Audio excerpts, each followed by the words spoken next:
Мъжете не казват, тялото ми търси тяло, а душата ми търси душа.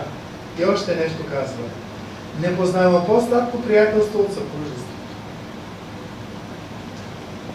Аз съм съгласен с него. Няма по-добро приятелство от съпружество.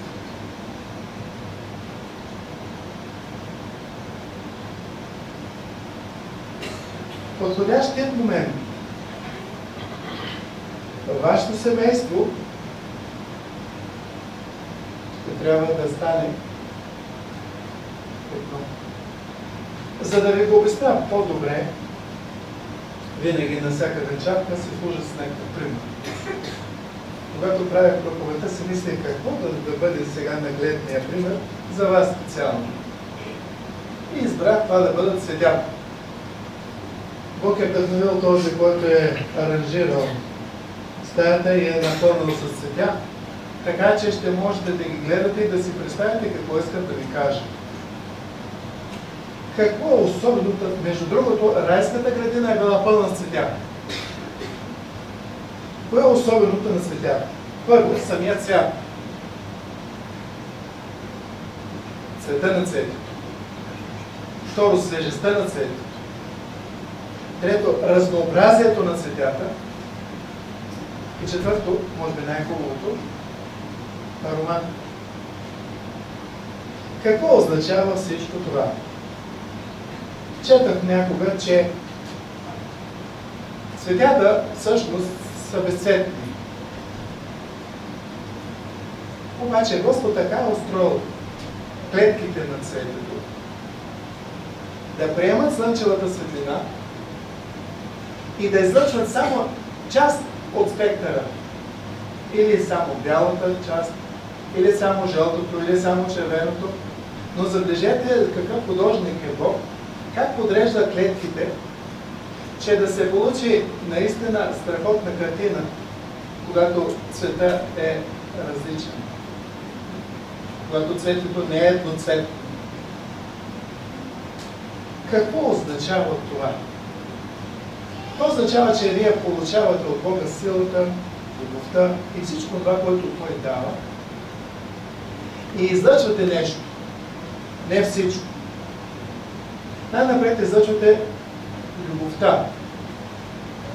Но след това вие излъчвате и съответните дарби и умения, които получавате. Той има едни дарби и умения, ти имаш други. Те ще трябва да се допълнат. Не може един човек да може всичко да прави. Той има определени умения, за да има допълване. Каква грешка допускат, сега се обръщам към вас, каква грешка допускат хората? Наблюдавайки съпругата търси какво няма и какво не може. И го намира някъде на друго място и дава за пример. Виж, научи се от, познато ли ви? Никога не го прави.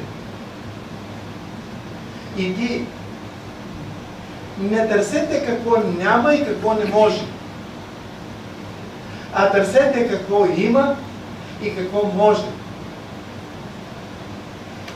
И правете така, че това, което има, да излезе, за да се получи наистина изключителен цвят на цвета. Аз не се сърдя на това цвете, че не излъчва червения цвят, а изглежда само бяло или само жълто. И ако искате другия, търсете това, което може и което има. И го поощрявайте. На второ място, това е свежестта на цветето. Харесват ли ви цветя, които вяхват? Какво се прави, когато откъснете едно цвете и искате да бъде свежо? Потапете го в вода. Но ако цветето е овяхнало много, никога не се притеснявам, когато цветята, които нося на моята съпруга, са овяхнали.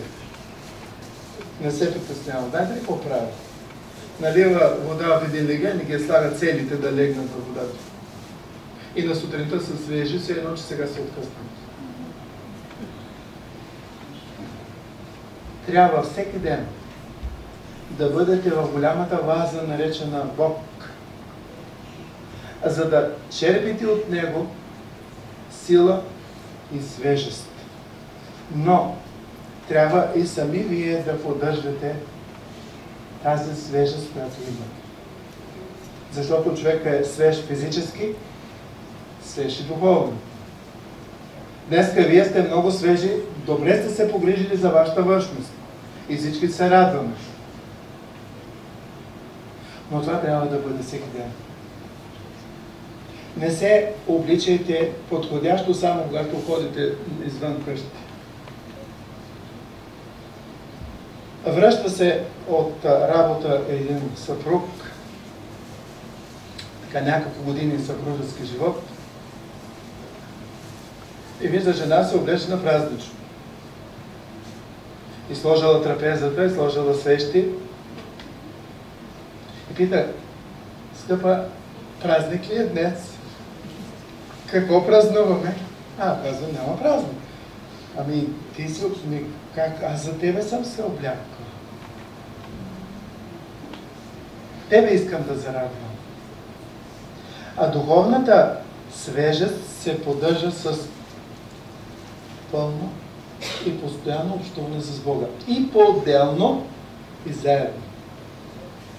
Всеки по-отделно трябва да има своя духовен живот, но и заедно. Непременно. На трето място това е разнообразието. Ето сега, твоя букет е разнообразен. Този, който го е правил, решил, че ако има само цвете, няма да е добре. Затова е сложил листа, сложил и там зелено, за да има разнообразие. Тоест, Господ не иска да бъдете еднакви. Иска да бъдете различни, но равностойни. Тоест, мъжа ще бъде глава на семейството. А знаете ли какво прави главата? Знаеш ли? Главата ме да обича. А жената е сърцето. Втората грешка, която се прави, че жената била брата. И не мога да си представя как може една жена да се задоволи да бъде брат. Абсурд някакъв. Ама можела да върти главата. Нищо подобно. Не я върти. Врата няма нищо общо с въртенето. Всичко идва отгоре. Жената е сърцето. Вие дойдохте с автомобил.